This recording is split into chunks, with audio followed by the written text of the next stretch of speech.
Amen. So today, gusto ko lang ibahagi sa inyo ang isang kwento. Mula na naman, balik tayo sa Old Testament. Napapasarap din ako sa Old Testament kasi. Parang kumbaga, maraming mga Kristiyano na iniiwasang basahin ang lumang tipan. Kasi nga, daming numbers, daming names, 'di ba? Parang ako nga nakakalimutan ko yung pangalan ng mga kaibigan ko. pero lahat nakalista doon, no? Pero ang daming kwento ng mga tao sa Biblia kung saan talagang naranasan nila ang kapangyarihan, ang kabutihan, at ang kalooban ng Diyos sa buhay nila. At dahil sa mga kwento na ito, marami rin tayong matututunan sa mga pagkakamali nila, di ba? Kumbaga, pag sinabi ng mali yan, mainit yan, wag mo nang itatouch. Try ko lang, baka naman malamig. Ay, napaso ako. 'Di ba? Oo nga, mainit. 'Di ba? Ako po laging nadadali sa ganyan kasi ako hindi makapaghintay kumain. Obvious naman, 'di ba? So kahit mainit, sasabihin na, mamaya ka na sumubo kasi mainit pa. Isang hinga, ganun lang. Tapos susubo ko na, oo nga, mainit, napaso ako. 'Di ba? Parang hindi tayo nakikinig. Hindi tayo madalas nakikinig sa mga warning o babala, 'di ba? O kaya instruction sa atin para hindi tayo mapaso, hindi tayo magkamali sa gagawin natin, sa desisyon natin. And the Bible has so many things, 'di ba? Maraming kwento na hindi lang para i-entertain tayo kung hindi may matutunan tayo. At sa umagang ito, gusto kong ibahagi sa inyo ang kwento ni Samson. May nakakakilala ba kay Samson? Hindi po yung Android na cellphone na. Samsung yon. Samsung. Samson po tayo, Samson today. So si Samson, napaka-dramatic ng buhay niya. Siya ang isa sa pinakamalakas na taong nilikha ng Panginoon na wala naman talagang makakapantay sa pisikal niyang kalakasan. Sobra yung pagpapala ng kalakasan kay Samson during that time. Pero there's something that happened in his life na hindi umubra yung kalakasan niya. Dahil meron siyang pagkakamaling desisyon. So today, gusto kong ibahagi yan sa inyo at matutunan natin lessons that we can learn from the story and the life of Samson in the Bible. Ready na ba kayo? Tanungin mo yung katabi mo, ready ka na ba? Tanungin mo yung nasa likod, ready ka nang makilala si Samson today? Alright. So bago yan, tatangagin ko ang aking mabutihing assistant today. Magpakita ka na. Hindi po siya si Delilah. Di po siya si Delilah. Dito ka kapatid. Alam niyo po ba, manghang-mangha ako sa piraso ng straw na to. Kasi kung titignan niyo, plastic siya. Pag hiniwa-hiwalay mo, madali naman siyang mapunit. Pero pag tinali mo siya, parang, alam mo sa grocery bag, ay yung grocery box, di ba parang isang tali lang, kaya niyang buhatin yung kilo ng bigas, isang box ng grocery, even galon. Wala lang po dito kasi pag bumagsak to, baka kasi po magbayad ako ng mineral ngayon. So, hindi po natin sasayangin ng tubig. So, nakikita nyo po, may isang lubid dito. Imagine na lang na puno ito ng galon. I trust, kaya ng tubig ang galon. I trust na ang straw na to, kaya niyang buhatin yung puno ng tubig na galon, no? Pero ako po kasi ang hindi kayang bumuhat eh. Yung straw, kakayanin niya. So imagine yun na lang, punong-puno ito. And this straw is holding it. But imagine unti-unti mong gugupitin yung straw. Okay, try natin kapatid. Let me hold it for you. Kasi inabala na kita sa pakikinig mo yun, diba? So umpisa mo sa ibaba. Try natin kung babagsak ang kapit niya. So isang gupit. Prinactice po namin to ni Sister Cherry kanina. Umubra sa kanya eh. So, kinaya pa rin. Okay? Napunit na yung isang layer. Try ulit natin, gupitin pa yung susunod niya na level. Tignan natin kung kakayanin pang buhatin ng straw yung bigat ng galon. Huwag kang kabahan, friends natin sila. So, tingnan natin, kaya pa? Kaya, di ba? So, kahit ganintuhin ko pa siya, kaya pa. Kahit ginupit na. Sige, try pa natin maggupit. Konti pa, kapatid. Tingnan natin, ha? Kaya pa? Kaya pa. Sige. Isa pa kapatid, isa pang maliit na gupit. Ay, ganito po ang nangyari kay Samson. Si Samson ay may matinding pisikal na kalakasan na kayang buwagin ang templo gamit lamang ang kanyang mga kamay. Pero dahil sa isang kompromiso na paunti-unting nakapasok sa buhay niya, nawala ang kalakasang kaloob ng Panginoon sa kanya. Kapatid, tayo sa buhay natin, ganito rin tayo. Ang kompromiso po, hindi mo mararamdaman yan ng agad-agad. Hindi yan obvious na babagsak sa'yo na, ay shucks, mali yung decision ko. Sa paunti-unting gupit, imagine niyo, unti-unti, di ba sa katagalan, kala mo kaya pa. Kala mo nakakapit pa. Kala mo tama pa. Pero sa huling gupit, sa huling kompromiso, o pag-aalaw mo na magupitan ka, kapatid, dun mo nagsasnap. Under pressure, it snaps. Tayo kapatid, ganun ang minsan na kondisyon natin. Kala natin okay pa tayo sa Panginoon. Akala natin lumalakad pa tayo sa pananampalataya. Na hindi natin alam yung mga unti-unting bagay na nagkokompromiso sa ating pananampalataya.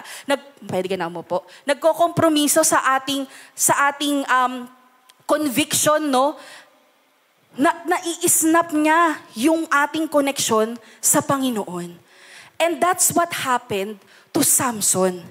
Hindi po overnight nawala ang kalakasan niya. Dahil sa paunti-unti niya na pagpatol sa tukso at paggawa ng maling desisyon, nagising na lang siya isang umaga, wala na siyang kalakasan. Naigapos siya.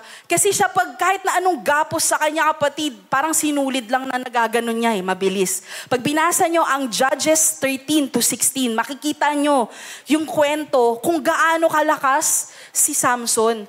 Pero dahil sa mga paulit-ulit niyang pagkakamali at paulit-ulit niyang hindi pagsunod sa Panginoon, kapatid, isang umaga, nawala ang kapit niya sa Diyos.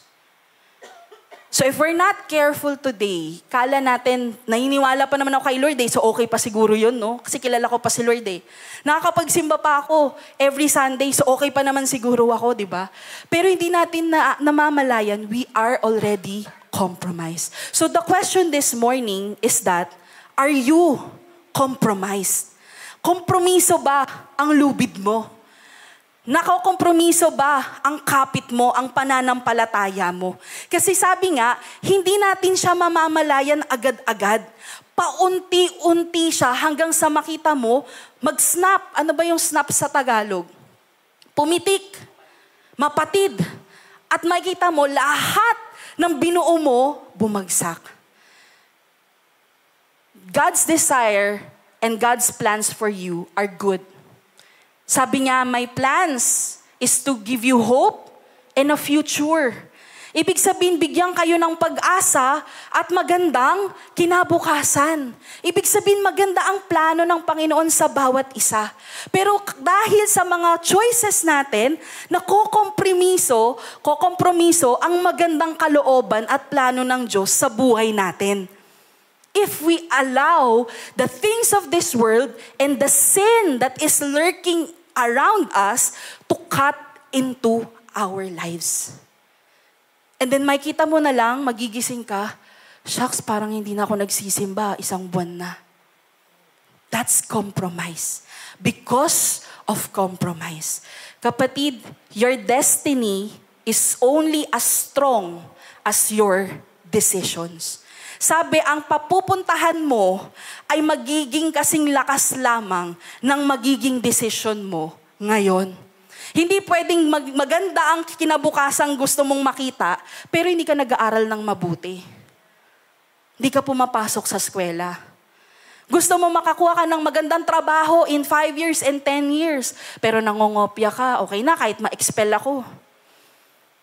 So, balik naman tayo sa mga adults kasi sabihin na, mga young people na naman tinitira nitong preacher na to eh.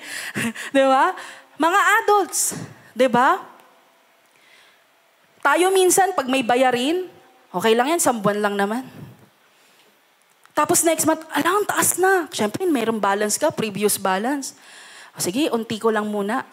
Okay, hindi ko muna bayaran kasi may maganda akong gustong bilhin para sa mga anak ko. Hanggang sa pangalawang buwan, ang taas, hindi mo na alam. Paano nangyari ito? Ba't naging 10,000? Diba? It's because our decisions today will result to our destiny in the future. Kaya kung ano yung gusto mong makita sa kinaharap mo, kapatid, it will matter yung decision mo ngayon. Hindi ka pwedeng mag-decide pag nandun ka na sa future. Kasi hindi pwedeng 200, isang destinasyon. May isang direksyon lamang sa tamang destinasyon. Amen?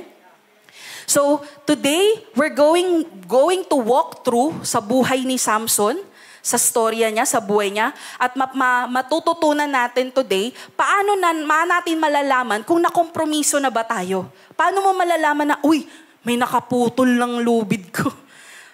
Kapag hindi ko iningatan to, baka biglang bumagsak din, kagaya nung galon, di ba? Today, matututunan din natin, paano naman natin puprotektahan, paano natin gugwardyahan yung kaloob ng Panginoon sa atin na magandang plano, na magandang kinabukasan. Kasi yun ang pangako niya eh.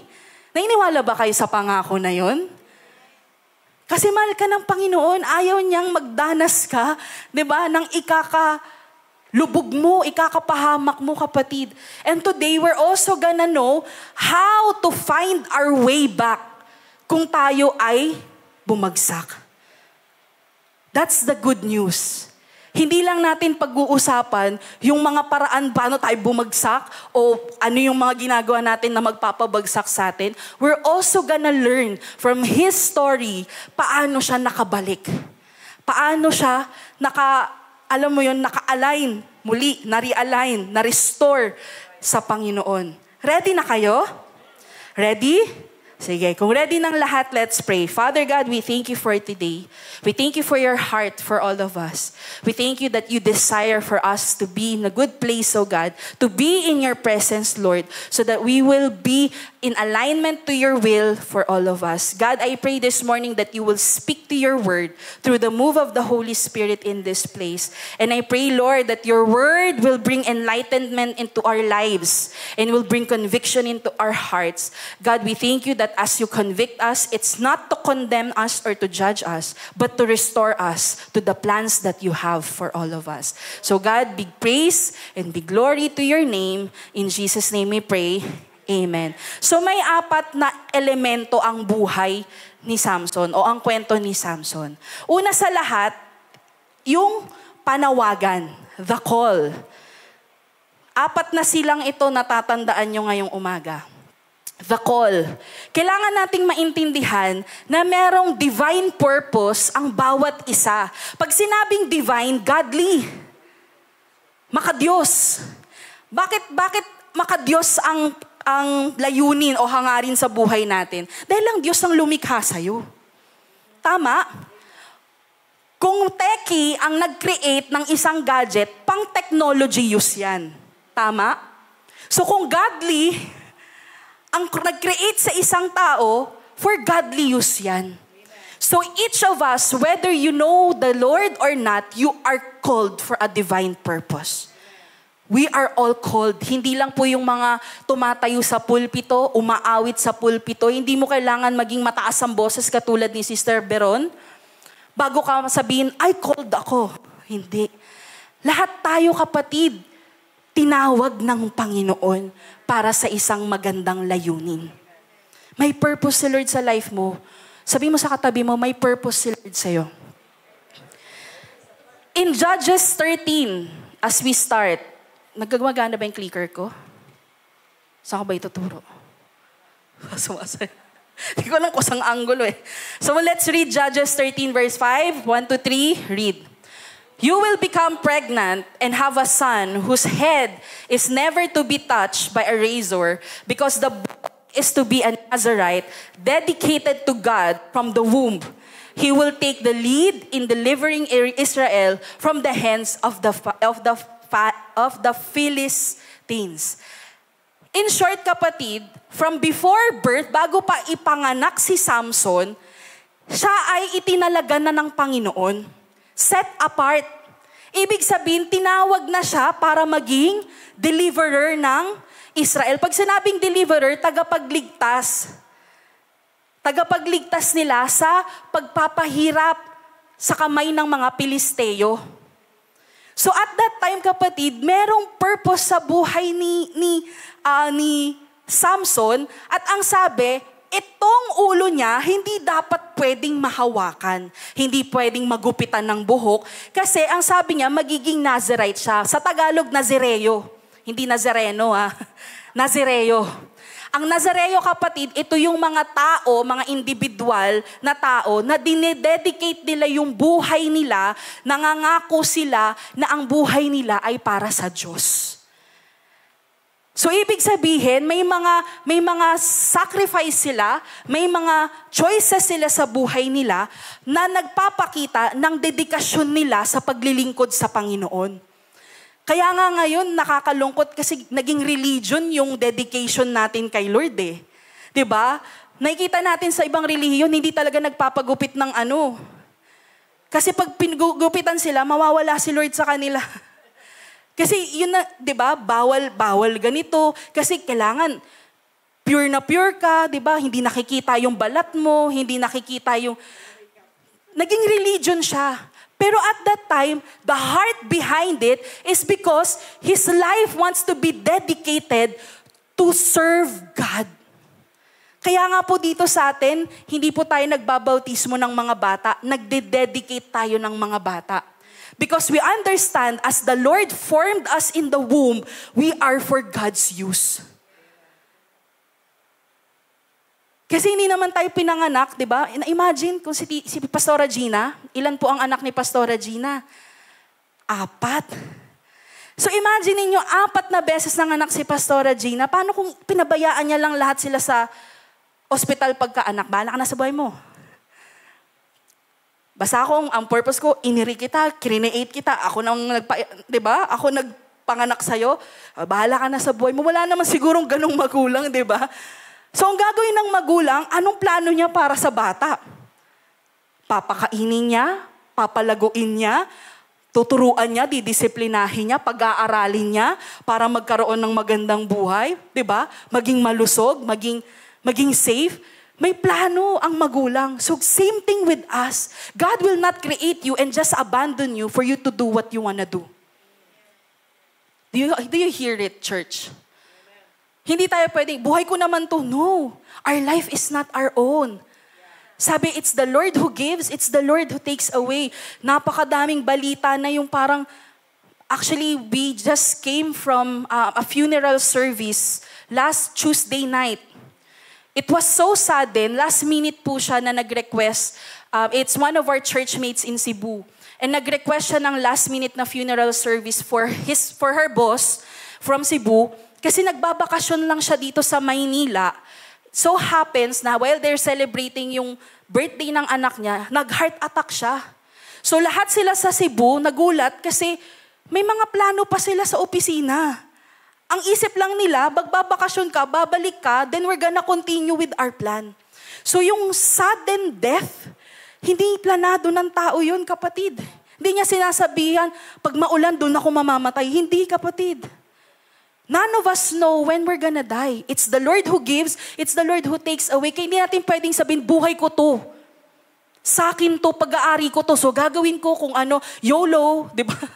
YOLO, you only live once. Kala ko dati YOLO pang sagot sa telepono pag may tumag-kring, YOLO. Hello. Akala ko parang slang kasi gusto ko magpaka-Gen Z. YOLO? Hindi pala hello yun.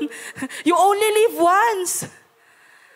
Kaya parang tayo, sabik na sabik, gawin lahat ng makamundo kasi isang buhay lang, isang buhay lang ang meron tayo. And if we commit a mistake and your life ends, there's no turning back from the dead. Unless you're Jesus. But there's only one Jesus. There's no one like you. Di ba, naawit nga natin, wala kang katulad, O Diyos. So makita mo si Pastora Gina, nagre-resurrect ko. Ay, dalawa pala sila.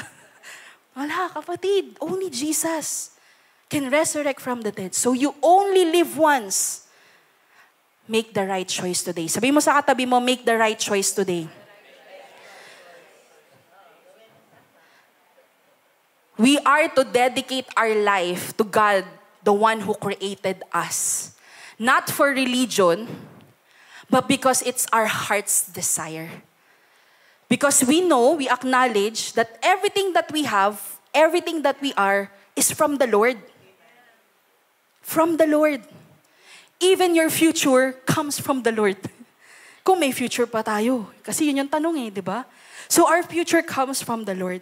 Like Samson, every believer, even not just a believer, even yung mga taong hindi pa nakakakilala sa Diyos, everyone has a calling and it's unique. Ibig sabihin unique, katangi-tangi ang hangarin ng Panginoon sa buhay mo. God designed you specifically for that purpose. Kaya nga pag may nakikita ka, di ba, na parang naa-amaze ka sa buhay ng isang tao, parang, alam mo, hindi ko kaya yung ginagawa mo. Kasi parang sila lang yung may kayang gawin kung ano yung ginagawa nila sa buhay, di ba? Parang ikaw lang yung kayang manganak sa bahay. Parang kailangan ko na epidural, gano'n. Di ba? So ibig sabihin, you are designed specifically, uniquely, for a purpose. Kaya kung naiiba ka rin sa lahat, huwag kang magtaka, kapatid. Yaan ay may special purpose in the Lord. Amen? So ask yourself, ano ba yung calling na nilagay ng Panginoon sa buhay mo? What is the calling that God has placed upon your life? Aware ba kayo that God has a purpose for your life? If you're not aware at ngayon nyo palang naririnig, that's the truth. The same way that Samson was created by the Lord and set him apart for God's purpose, the same way God does to you. So, yan po ang una, the call. So, nakita natin, never to be touched by a razor. Ibig sabihin, bawal gupitan. Kasi yan ang mga Nazarite Diba? Ang vow nila, hindi sila magpapagupit, hindi rin sila iinom ng alak, hindi rin sila tabi sa mga patay, sa mga dead, sa corpse. So yan yung vow nila para manatili silang dedicated kay Lord. Diba? Kasi yun nga, hindi mo pwede i-dedicate yung sarili mo sa isa at i-dedicate sa isa, ang labas niyan, kabit ka. Tama. Parang sa mag-asawa, no? Sabi ko sa inyo, dramatic ang buhay ni Samson. So the next C is the covering. This is one element in Samson's life and story, which is the covering, which is the sign of consecration. Pag sinabing sign of consecration, yun yung simbolo ng pagtatanghal, pagtatalaga sa Kanya. Malalaman mo na tinalaga siya para sa Panginoon dahil sa buhok niya. So the hair of Samson became the symbol of him being chosen by God.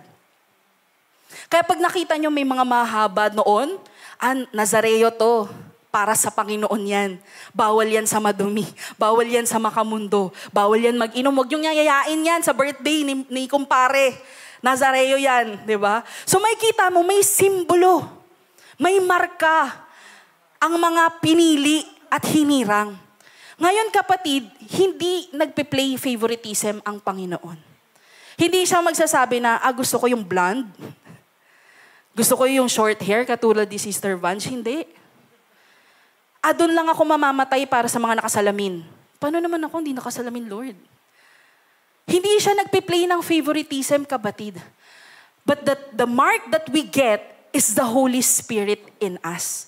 Ibig sabihin, the Lord knows who are the ones that belongs to Him because of the Holy Spirit in you when you accept Jesus in your life.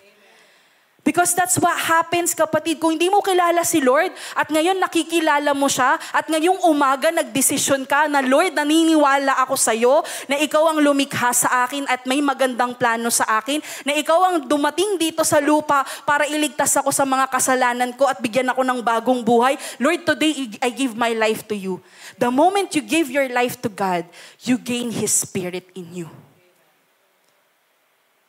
Kaya nga sabi, di ba, those who are led by the Spirit of God are the children of God.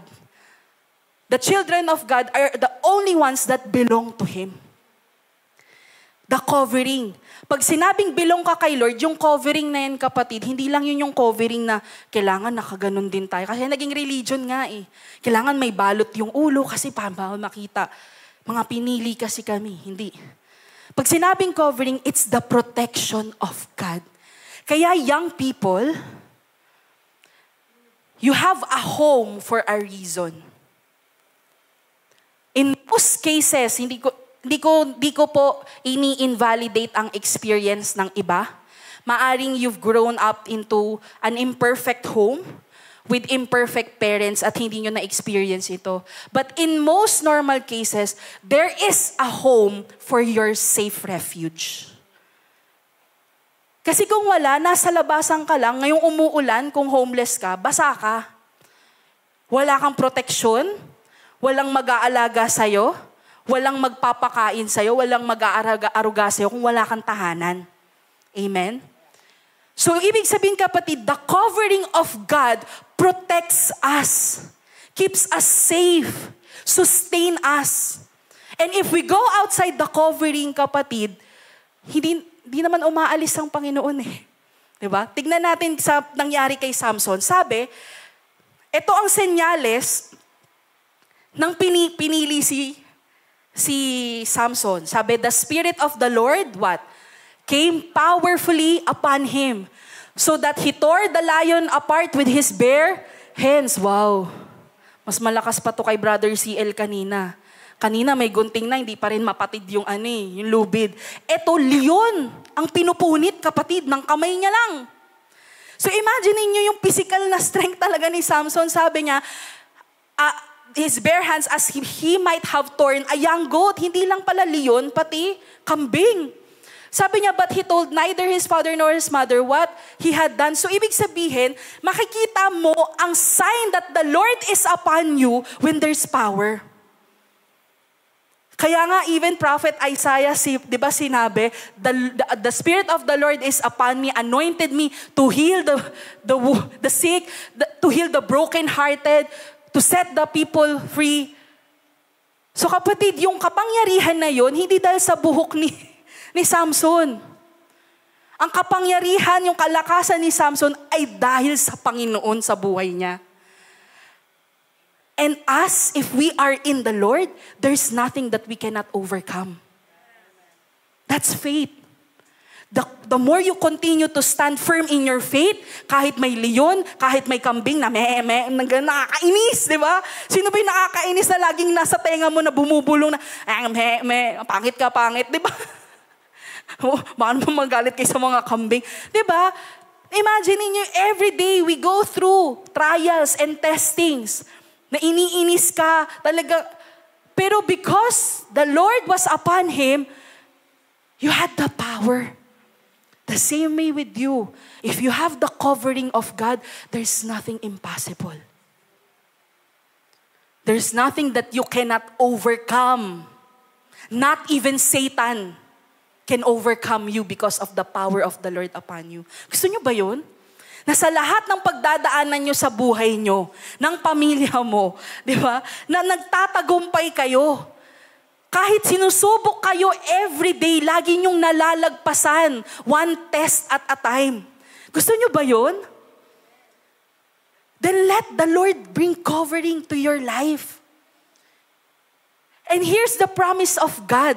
At that time kasi kapatid, sabi niya, no razor, ito yung sinabi ni Samson, no razor has ever been used on my head. The reason why he had the covering of God, because he remained in the Lord. Ibig sabihin, walang nakakatouch sa kanya na madumi. Walang mali na nakakapasok sa kanya. Wala siyang pinapahintulutang marumi. Yun kasi sabi niya, wala pang nakakagupit sa buhok ko. Kaya the power is still on me. Kasi yun yung sign eh. 'Di ba? Na pinirang siya ng Panginoon. Sabi niya, I have been a Nazarite dedicated to God from my mother's womb. If my head, were shaved, anong mangyayari? Kapag kinalbo daw siya, ginupitan siya, my strength would leave me. Like I said, hindi ang buhok niya ang kalakasan niya. Ang kalakasan niya ay yung power that came upon him because of the Spirit of the Lord. Tayo mga kapatid, hindi tayo iniiwan ng Diyos. Naniniwala ba kayo sa promise ng Panginoon na I will never leave you nor forsake you? Pinanghahawakan nyo pa rin ba yan kapag nahihirapan kayo sa pinagdadaanan nyo? Natanong nyo na ba na, Lord, ang daming problema, baka iniwan mo na ako? Kapatid, hindi nang iiwan ng Diyos dahil totoo siya sa pangako niya. Na hindi kita iiwan, hindi kita pababayaan. Kapatid, nawawala lang tayo sa covering ng Panginoon pag pinili nating lumabas sa Kanya. Pag pinili nating magpahipo sa buhok natin at pagupitan ito, na sinabi, huwag mong pagugupitan. Kapatid, there's so many things in our life, parang simbolo ng hair. Di ko sinabing balbon kayo, mabuhok kayo. Hindi, kapatid. Hair could be your devotion to God. Your hair could be your worship to God. Your hair could be the ministry that you serve in for the Lord. Your hair could be your time na dapat dedicated kay Lord. Pero minsan pag nilagyan pa natin ng marami sa schedule natin, ayan na, hindi na ako nakasimba. Hindi na ako nakapag-pray. Hindi na ako nakakapag-life group. Hindi na ako nakaka-attend ng mga meeting and ministry. Lagi na akong late. Kasi yung supposed to be na yung time mo for the Lord, pinakat mo. Pinakat short mo. 2 hours na nga lang yung misa natin. So, yung, di ba, yung service natin. Pinakat mo pa, Pastora ha, mga 11 na alis na ako. Hanggang 12 tayo rito. Naintindihan nyo, kapatid? We have so many hair. The symbolism, that could have been dedicated to the Lord, and yet we allow the things of the world to cut it, to contaminate it. To the point na, yun na nga, pagka na-shave yan, mawawala ang kalakasan mo. Pag nawala si Lord sa life mo, sa schedule mo, sa time mo, kapatid, sa buhay mo, mawawala ang kalakasan mo. Naintindihan? Young people, naintindihan.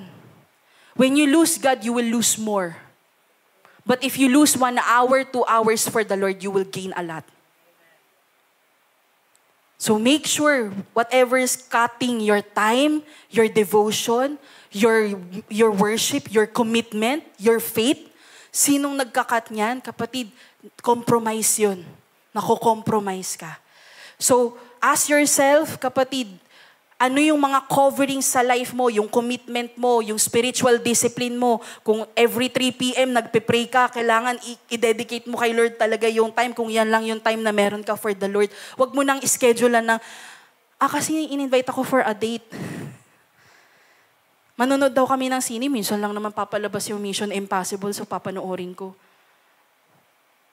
Pagpapalit natin, kapatid, no, don't trade the covering of God upon your life.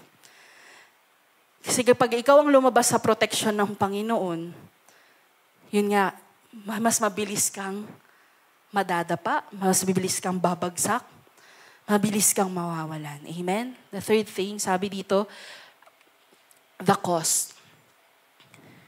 The cost is the hidden price of compromise. Hindi natin minsan nga namamalayan yan ng obvious na isang gupit lang o isang pasok lang, isang touch lang sa'yo, ay, ito na yung epekto. Hindi. And that's the deception of the enemy. That's the strategy of the enemy, kapatid. Uunti-untiin ka niyan. Hanggang sa mahila ka niya palayo sa Panginoon.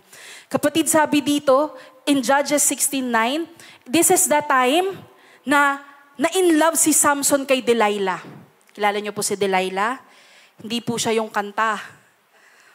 Pero actually, parang yung kanta, why, Delilah? Di ba? Bakit mo ginawa? Kasi ganyan talaga yung eksena nila niyan. Diyan, pag binasa niyo yung Judges 16, yan po ang eksena. Na in love si Samson kay Delilah, isang Pilisteo. A Philistine woman na hindi dapat niyang maging karelasyon. Kasi hindi sila magkasundo at pinagbabawal talaga para sa isang Nazarite at isang Philistine. Pero dahil na in love si Samson, hinayaan niya na may mangyari sa kanila isang gabi. Akala niya, katulad ng mga babae niyang nauna, na magkakagising siya sa madaling araw at makakaalis, makakabalik sa kanyang pinaroroonan. Kapatid, may pinaplano pala si Delilah sa kanya. Nag-set sila ng trap para malaman kung ano ang kahinaan ni Samson. Anong sikreto nito? Kasi hindi siya matalo ng mga Philistine. Napakalakas, pati leon. Di ba? Pati leon, kayang punitin ng kamay. So anong laban namin doon sa kalakasan niya? So ginamit ng mga Philistine army si Delilah. Ngayon si Delilah, 3 beses niya niloko, harap-harapan si Samson. Sabi niya, babe, ganun, drama kasi. Babe, anong secret mo, babe? Hindi ka lang mabango, malakas ka pa, babe. Anong secret mo? Bakit ka malakas? So ang ginawa ni Samson, dahil nga ang sabi niya, alam ko na ang kapangyarihan ay nasa akin pag ang buhok ko ay hindi gagalawin. Siyempre, bibigay mo ba yung secret recipe? Eh di natalo ka. So una niya sinabi, di ba, na magdala ka ng 7 sariwang parang bugkos yata yun. Bugkos sa Tagalog. Tapos sabi niya, at ipahid mo sa akin. Ibigay mo sa akin. Tapos nagdala siya 7 sariwang bugkos ng halaman. Sabi niya, oh, ito na yung mga army ng Philistines. Diba? Kukunin ka na. Tapos sa isang iglap, nasira niya lahat ng halaman. Tapos sabi ni Babe, niloloko mo naman ako. Di naman yun yung secret mo eh. So pangalawa, sabi niya, oh sige, tatry ko ulit. Babe, sige na. Pag sinabi mo yung secret mo, ikikiss kita. Kasi in love si Samson kay Delilah. So, aakitin talaga siya. Kikiss kita, babe. Pagka sinabi mo yung secret mo. Sige, sabi niya. Diba? Magdala ka pa. Dami niyan sinabi, magdala ka pa ng ganito, ng lubid. Sabi niya, ng lubid na hindi pa nababasa. So, ibig sabihin, ano sa buhok niya. Ngayon, dumating na naman yung mga army. Naputol na naman niya lahat ng mga lubid. Sabi niya, niloloko mo na naman ako, baby. Ito naman si babe, di ba? Yung mga papi bibitiin sa, babe. Parang laging may singaw. Oh, bakit? Babe naman kasi, di ba? So, pangatlo, kapatid, sabi niya, itong 7 na tirintas ko sa buhok, kailangan pagsamasamahin mo. Pag pinagsama-sama mo yan, manghihina ako. So, ginawa ni Delilah pagkatulog ni Samson. Binugkos niya yung buong 7 tirintas ni Samson. Aba, dumating na naman yung mga Pilisteo. Hindi na naman niya nagapi kasi natanggal niya yung bugkos sa buhok niya, yung nagtali. Sabi niya, babe, niloloko mo na naman ako. At ang sabi ni Samson, ikaw 3 beses mo na rin akong niloloko eh. Kasi sinasabi ko sa'yo, tapos sinusumbong mo ko dun sa mga kaaway ko, para magapi ako. So, ibig sabihin, sometimes harap-harapan na tayong niloloko ni Satanas. Diba? 3 beses ka pa rin bumabalik sa ex mo. Harap-harapan ka na, sige, this time, it's real, second chance. Babe, nagkamali ako. Patawarin mo ko, I'll be better. Sige, babe, 3rd chance. Sometimes it's our friends. Dinala ka sa isang handaan, tapos biglang nagkagulo. Hoy, sabi niyo kakain lang tayo, bakit may bugbugan? Tapos the next time na imbitahan ka ulit, sasama ka ulit. Basta wala nang bugbugan, nakainan lang. Mamaya meron na namang away. Napapaaway ka, nadadamay ka. Because pasama ka ng sama sa maling kaibigan. To the point na harap-harapan ka na, di ba, na nasasaktan, harap-harapan kang nagkakamali, harap-harapan kang nadadapa, and yet, we still keep choosing it and choosing it. And the same way ng illustration natin kaninang umaga, yung last snap, pag naput ka under pressure, dun ka bumibigay. If you don't get out of there the first time, bibigay ka. Because the 4th time that Delilah asked Samson, babe, ano na? 3 beses mo na akong nagsinungaling sa akin eh. So ano na ba talaga yung sekreto mo? The 4th time, sabi, after putting him to sleep on her lap, she called for someone to shave off the 7 braids of his hair. Paano nalaman ni Delilah na yun ang kahinaan ni Samson? Because Samson told her. Dahil nainis siya eh. Alam mo ang ingay mo, para matahimik ka, ito, Pagka sinave mo yung buko, mawawala yung kalakasan ko. Tayo kapatid, when we continue to play with sin, we will snap under pressure. Kahit hindi mo intention magkakamali ka if you continue to entertain and compromise. Yung paunti-unting pagbigyan, okay pa naman, di naman ako nalasing sa isang shot. Pangalawang shot, ganyan po ako natutong maging manginginom. Kasi sa isang shot, hindi ako nalasing. 2, trinay ko. 3, hindi pa naman ako nalalasing. 4. Hanggang yung sa sarili ko, di pala ako lasing. Pero lasing na pala ako sa mga kasama ko. Kasi, babe, kasi iniwalayan ako. Akala ko lang, nagpo-pour out lang ako ng emotions ko. Yung pala, lasing na pala ako. Sabi ko, hindi daw malalasing dyan. Kaya ko yan. Ganon din tayo. Hindi ako matutokso niyan. Kaya ko yan. Hanggang sa one pressure, you will snap. Sige na nga, pagbigyan na natin. Kapatid, that's compromise. And the more you compromise, the more you will snap and sin in the Lord. Naintindihan po ba natin yun? You're dedicated to God. Do not allow anything to bring impurity sa inyo. Sabi, Delilah called Samson, the Philistines are upon you, and he awoke from his sleep. And this is the deception of the enemy kay Samson. Kala niya, makaka-shake free pa siya. Hindi niya alam that the Lord had left him. Sabi ko nga po, sa panahon natin ngayon, hindi tayo iwan ng Panginoon. Pero yung sinasabing the Lord had left him, nawala ang proteksyon ng Diyos sa kanya. Hindi siya iniwan ng Panginoon, hindi siya pinabayaan. Kasi 3 beses binigyan si Samson ng pagkakataon para mag-no kay Delilah at umalis. Pero hinintay niyang mag-4 pa. God has been good to Samson. Di niya pinabayaan si Samson the 3rd time. But the 4th time, because si Samson ang namili na umalis sa covering niya, ito yung price to pay ng compromise niya. Nawala ang protection ng Panginoon. Sometimes we think the Lord doesn't love us. But it is us who's going away from God's blessing upon our lives. Alam niyo ba kapatid, hingi lang tayo ng hingi ng blessing sa Lord. There are blessings that come from the Lord that requires your obedience. There are will of God that requires your transformation. Naintindihan niyo yun? Kasi kahit maghingi tayo ng manghingi ng pagpapala, kung di tayo sumusunod kay Lord, kapatid, di mo marireceive yung pagpapala na yan.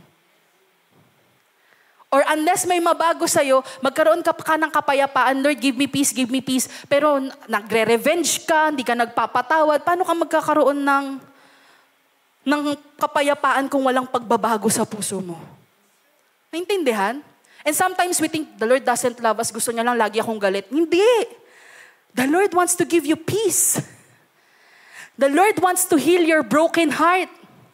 Pero ikaw ang ayaw magpatawad, kapatid. Ayaw mong baguhin yung puso mo. And you keep, Lord, ligtas mo na ako dito sa heartache ko. 7 years ko nang iniiyak si babe. 7 years. Not because the Lord left you, but because you went outside the covering of God. In the covering, there's peace. In the covering, there's joy. In the covering, there's strength. In the covering, there's provision. In the covering, there's favor. In the covering, there's blessings. In the covering, there's forgiveness, kapatid. At yun ang nawala kay Samson. So ang nangyari niyan, kapatid, nakuha siya ng mga Pilistine, pinunta siya sa kulungan, at pinagtrabaho siya sa gilingan. Imagine niyo, sa lakas niyang yun, nanggigiling lang siya ng bigas. Yung lakas niya napunta sa bigasan. Because the strength had left him. The power of the Lord had left him. That's the hidden price of compromise. Samson's compromise was in his relationships and he disregarded the commands of God, yung disobedience niya. At yung ng pleasure niya, yung compromise, kapatid, is when we lower God's standard to please ourselves, to please others. Pinagbigyan mo yung sarili mo, minsan lang naman eh. Tapos makita mo, hala, yung minsang trip ko sa Hong Kong, naging utang ko, ano ba yan? Diba, minsan lang naman ako gagastos. Pero yung minsan mo talagang, hala, wala na akong pambayad ng bill, Lord. 'Diba? Pero nung ginagawa mo yun, minsan lang naman deserve mo yan, deserve. Pero at the end of it all, parang nag-suffer ka pa. Deserve ko ba to, Lord? Talaga. 'Diba? Here, naiintindihan nyo, kapatid? Yun yung compromise when we lower something pababa ng pababa just to please ourselves. Na hindi natin nagagawa kung ano yung tama sa Panginoon. So how to spot compromise? Here are the 4 things that you will see. Sign na nakapasok ang kompromiso o nagko-kompromiso na kayo. Number 1, you start justifying sin. Yan na nga yung sinasabing, there is a way that seems right to a man, but its end is the way to death. Diba? Masarap naman eh. Love naman niya ako eh. Pero after 4 breakups, parang love pa naman niya ako. Sorry, puro relationship. Nakikita ko, puro single eh. Diba? Tayo kasi ganyan, kapatid eh. We justify. Okay naman siya. Patatawarin naman ako ni Lord. Love naman ako ni Lord, so okay lang. Magsisimba na lang ulit ako sa Sunday. May pa-altar call naman lagi si Pastora dyan eh. Doon na lang ako hingi ng tawad. So okay lang muna, Monday to Friday, Monday to Saturday, ganito ginagawa ko, nagkakasala ko. Sunday na lang ako babawi. You justify. Hindi na tayo natatakot sa kasalanan, kapatid. Kasi we take advantage of God's goodness to our lives. And we take advantage of our knowledge. Kala natin tama, sabi nga, but its end is the way to death. Pangalawa, hindi lang nag-start ka ng mag-justify ng kasalanan, minsan lang naman. You hide what you're doing. Ibig sabihin, iba yung pagpupuri mo sa Panginoon sa publiko, sa pagpupuri mo sa Kanya sa pribado. Meron kang mga ginagawa na hindi alam ng mga kasama mo, and they think, umaattend yan ng church, Christian yan. Close sila ni Lord. Pero hindi natin alam, Monday to Saturday, nagsusugal pala. Sunday, nagpipray siya, Lord, provide for me, bless me. Pagdating niya ng Monday, sa sugal siguro magpo-provide si Lord. Nananalo naman ako eh. Pag tumaya ako minsan, yun. Hinahide natin, walang nakakaalam. Tapos magte-testify tayo. Diba? Bless ako ni Lord. May ganyan pong nag-testify sa amin, sa church namin sa London. Kasi po ang pagsusugal, hindi po tama. Kaya nga po sugal eh, kasi sinusugal mo. Hindi ka sigurado. When in fact, the Lord has given you assurance, promise of blessing sa life mo. Hindi yun yung inaasahan natin. Ang inaasahan natin yung sa sugal. Meron po nag-testify sa church namin sa London, sa Canada po, na bless siya ng Panginoon. At tinanong paano siya na-bless, tumaya daw po siya sa loto. Alam niyo kapatid, may nananalo naman. Pero pag naengganyo ka dyan, yan yung kompromiso. Pag paulit-ulit na yan, sunod-sunod na rin yung talo mo eh. Mabilis ang pera, mabilis din mawawala. That's compromise. That's the trap of the enemy. So you hide what you're doing, walang nakakakita sa'yo ng mga kasama mo. Tignan mo nga yung katabi mo kung nakikita ka niyan 24/7. Ang nakikita lang nila sa'yo yung Sunday mo. Pero dito, sabi sa Luke 12 verse 2, there is nothing covered up. There's nothing covered up that will not be revealed. Walang tinatago na sikreto na hindi nabubunyag. Ang lahat ng nakatago ay malalaman. Why? Because God is God. And He's everywhere. Even in the darkness, God is there. So kung nagliwanag si Lord doon, nakikita niya ang lahat ng nasa dilim. Walang nakatago kay Lord, kapatid. Kahit nakasikreto ka dyan sa best friend mo, kahit sabi mo BFF, diba? Best friends forever, pero may sikreto ka, alam ni Lord yan. Sabi, your spiritual hunger fades. Malalaman mong nakompromiso ka na kapag ka hindi ka na na-excite kay Lord. The church becomes boring. The ministry becomes burdensome. And your relationship with God becomes overwhelming. Nagiging obligasyon na lang. Hindi ka na nasasabik. Pag sinabi ng worship leader natin, itaas natin ang ating mga kamay. Ito na, nataas na naman yung kamay. Diba? Itaas ang mga kamay, magbigay ng papuri. Aba, praise you, Jesus. Okay, anong next? Hindi ka na natutuwa.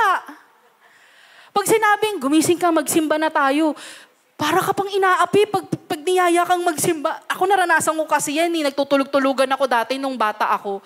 Ayun na yung tita kong Kristiyano, pupunta sa bahay, kakatok sa kwarto, gigising kami magkapatid. Ayaw talaga namin. Ganun pa kami, naghihilik pa kami. Andyan, ang tagal umalis ng tita ko, ganun kami. Naiinis kami. Pero nung nandun ako sa most bottom part ng buhay ko, to the point that I was willing to give up my life because I felt hopeless. That's when I encountered the Lord. The Lord na iniiwas-iwasan ko nung bata ako was the same God that saved me that day.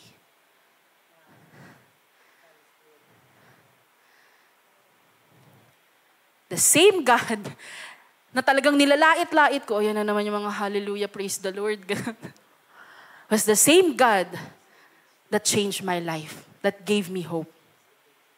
Kaya nga your spiritual hunger fades, nawawala na yung pagka-excite mo sa Panginoon. Kaya nga yan yung against ni Lord sa church na Laodicea. Sabi niya, I have this one thing against you. You have abandoned the love that you had at first. Dati, first time mong na-encounter si Lord, Lord, I give my life to you. Kanina pinapakanta, Lord, if it's fragrance that you want, I'll give the oil, I'll pour it out. Yun yung kinakanta natin Kung ang gusto mo is yung buhay na nakalatag sa iyong harapan, Lord, I'll give my all to you. Yun Anong sakripisyo, Lord? Anong magpapaantig sa buhay, sa puso mo? Yan yung kinakanta natin kanina. I just wanna move your heart. Diba? Yan yung, nandito ba kayo ng praise and worship? Kasi first time ko na-encounter yung kantang yun, pero na pinapakinggan ko, parang, Lord, I wanna give everything. May time, dito na ako tumira sa simbahan, Lord. Kung pwede lang, dati ganyan ako, pero ngayon parang, oh my gosh, 9 a.m., Saturday. Day off dapat yun Hindi na tayo na-excite sa 1 hour ng prayer. Dati 24/7, gustong-gusto nyo, nandun kayo nakatambay sa practice, sa praise and worship. Ngayon, wala na, nag-iiwasan na. Sabi yun, you abandoned the love that you had at first. And for those of you na nawala sa Panginoon, because you felt na, yun nga, iniwanan nyo yung passion nyo, yung love nyo for Him, there's hope, kapatid. There's hope, there's hope. Sabi nito, how to spot another compromise, you are more influenced by culture than Christ. Ibig sabihin, you are more attracted to the things of the world than the things of God. Sabi, don't copy the behavior and customs of this world, but let God transform you into what? A new person. Do you want to be a new person in Christ? Wala na lahat ng nakaraan mong madudumi. Kasalanan mo, you are brand new in Christ. So that's what God can do to you. God can transform you into a new person by changing the way you think. Ibig sabihin, kailangan may magbago rin sa desisyon mo. Diba sabi nga, ang destiny mo ay kasing lakas lamang ng desisyon mo ngayon. Then you will learn to know God's will for you. So how can you protect your purpose? If you know that there are compromises in our lives, paano mo mapoprotektahan pa yan para hindi bumagsak? Number 1, stay in God's Word daily. Sabi, your Word is a lamp to guide my feet and a light for my path. Para nakikita mo kung mali o hindi yung pipiliin mo, kapatid. Hindi ka iiwan ng Diyos na bulag. Hindi ka iiwan ng Diyos na alam mo yun, parang multiple choice na ewan ko kung sino dito sa mga young people ang nagsabi, pagka multiple choice sa exam, letter C lagi ang tamang sagot. Kasi C is for Christ. Hindi ka magkakamali kay Christ. Baka naman may magsagot ng C, balikan niyo ko. Tayo bumagsak ako sa history kasi C lahat sagot ko. Wala palang tamang C. Diba? Sabi, your word is a lamp to guide my feet. Kay Lord, walang madumi, walang mali. Kung anong kalooban ni Lord sa'yo, anong pinapagawa ng Panginoon sa'yo, kapatid, hindi mali yaan. Sabi, it will guide you. Pangalawa, stay accountable. Pag sinabing accountable, may pananagutan. Imbes na sinisikreto mo yung mga Yung mga struggle mo, di ba? Instead na sinisikreto mo, yung mga kahinaan mo na may Delilah sa buhay ko. Inaakit ako, ate. Inaakit ako na hindi mag-life group. Ang daming ngayon kasi last final collab duo o final duo na sa PBB collab. May unod ba ng PBB dito? Inaantabayanan ko kasi final duo eh. Diba, ang dami. Hindi ko matanggap yung final duo na to. Diba? So mga nakaka-relate, mga young people talaga, no? Diba? Kasi hindi ka na makapag-pray kasi bothered ka dun sa pinapanood mo. Stay accountable. May Delilah. So Proverbs 27 sabi, as iron sharpens iron, so one person sharpens another. Kung pumupurol ka, kapatid, sabi ang magpapatalim sa'yo ay isa ring matalim na kaibigan. Hindi po yung hindi po yung leon na kaibigan. Ang sinasabi dito, hindi lang to yung basta-bastang kaibigan. If you wanna be godly, find a godly friend. If you wanna get closer to Christ, find Christian friends. Not any friend is for your good. Sabi, only the ones that are sharp can sharpen you. Kung pareho kayong mapurol, pareho kayong magkakasala. Naintindihan? Pangatlo, sabi, set boundaries, not just goals. Wag lang kayo bastang may dinidesire. Yan ang goal ko for today, makapagbasa ako. Mag-set ka ng boundary, limitasyon. Kung gusto mo makapagbasa ng Bible sa gabi, wag kang manonood muna ng PBB, may replay naman yan bukas. Set ka ng boundaries. If there is a life group at 8 p.m., I'm not gonna schedule anything from 8 p.m. to 9 p.m. kasi life group ko yun. Boundary. Pwede kong sabihin, wag niyo muna akong yayain ng 8 to 9 na, magla-life group muna kami. After 9, sige, kita tayo. Hindi lang basta nag-aasam ka na, gusto kong mapabuti. Kailangan meron ka ring boundary. Sabi nga, run from anything that stimulates youthful lust. Instead, what? Pursue righteous living, faithfulness, love, and peace. Enjoy companionship of those who call on the Lord with pure hearts. Ibig sabihin, kailangan may talikuran ka para meron kang magawang mabuti. Hindi pwedeng mabuti at masama, parehong ginagawa mo. And then the last thing sabi, stay in God's presence. That's how you're gonna protect the purpose of God in your life. Hindi ma-compromise yun. John 15:5 sabi, apart from me, you cannot do nothing. Without God in your life, if you're not in the Lord, you cannot do anything. So you have to continue staying. Be consistent in the presence of God. And here's our hope today, the good news. There is the comeback.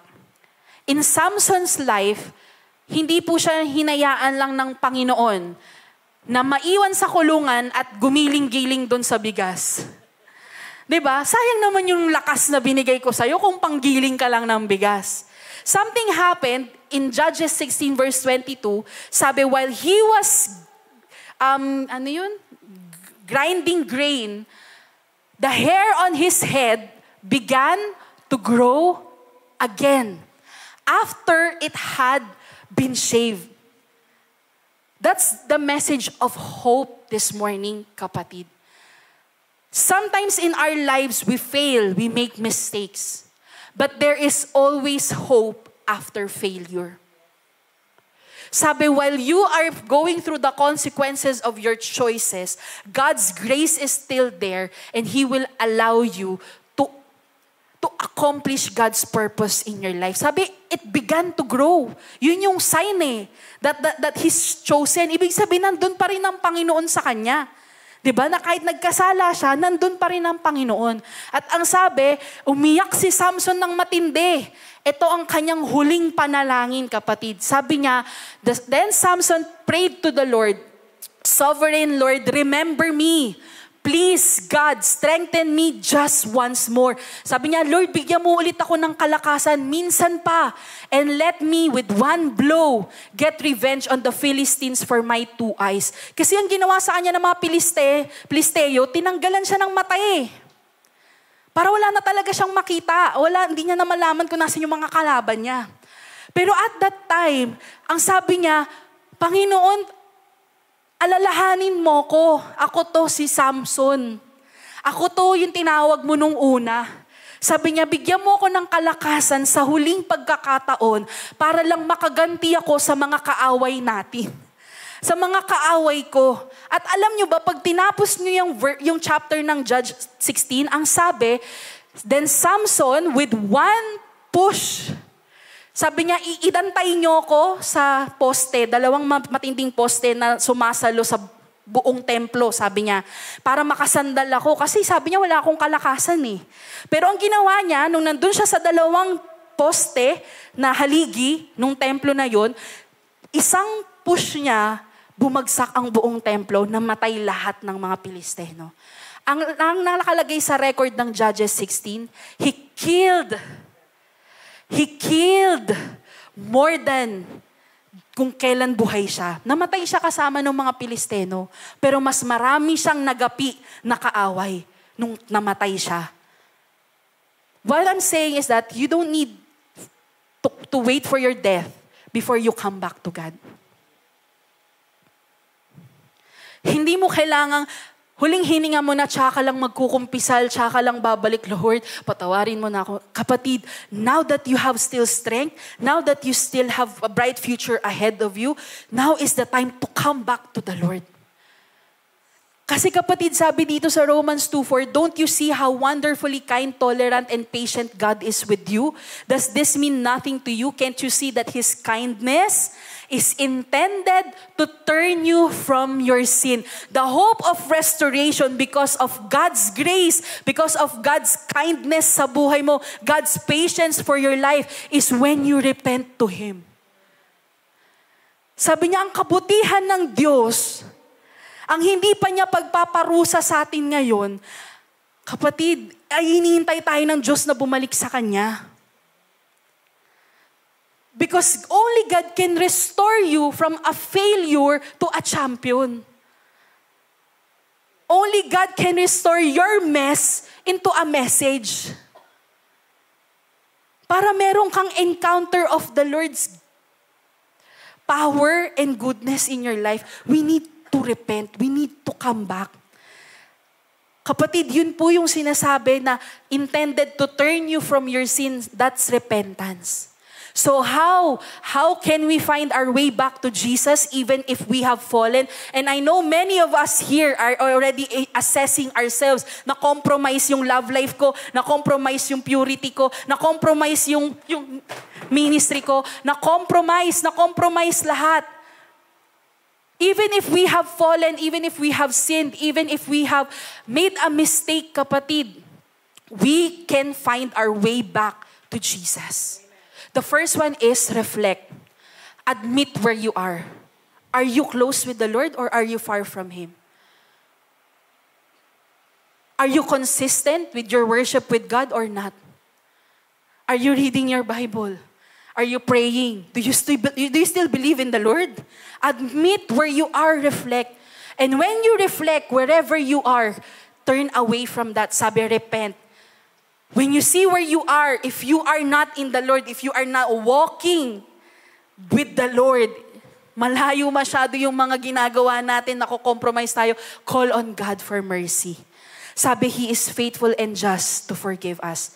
And then when we repent, that's the hope of restoration. We become a new person. Sabi, surrender completely and receive forgiveness and walk in new life. That's the hope that Jesus gives today for you and for me. Ang tanong, are you willing to turn to God today? Kasi kapatid, it's Samson who called on the Lord. At sinabi sa Biblia, those who call upon the name of the Lord, they will be saved. Hindi ko pwedeng ipag-pray lang kayo, kapatid. Kailangan yung tawagin si Jesus sa buhay nyo. Kailangan mong manampalataya sa Kanya. Kailangan mo ibigay ang buhay mo sa Kanya para mabago niya yan, malinis niya yan, maidala niya yan sa tamang direksyon, sa tamang plano. Are you ready to turn to God today? Are you ready to bring all areas of your life that are compromised today to God? Surrender it and say, God, ayusin mo tong area na to, na-compromise to, Lord. Na-kompromiso na yung safety nito. Are you willing to do that, church?